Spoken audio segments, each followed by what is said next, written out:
மறந்தும் கூட ஜனவரி மாதம் 24ஆம் தேதியை தவறவிடாதீர்கள். அன்று முருகனுக்கே உகந்த ஸ்கந்த சஷ்டி வருகிறது.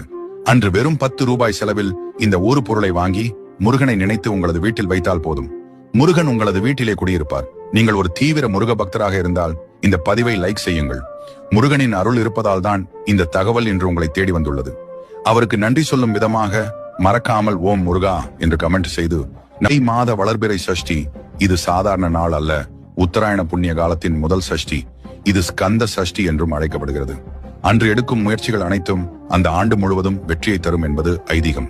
இருப்பினும் அன்று வேறும் 10 ரூபாய் செலவு செய்து 2 எலுமிச்சை பழங்களை மட்டும் வாங்கி முருகப்பெருமானின் பாதத்தில் இந்த 2 பழங்களையும் வைத்து மனமுருக வேண்டிக் கொள்ளுங்கள்.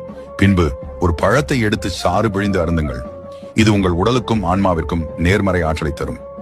2வது பழத்தில் மஞ்சள் மற்றும் குங்குமம் இட்டு உங்கள் வீட்டு பீரோவில் அல்லது பணப்பெட்டியில் வையுங்கள். அந்த எலுமிச்சை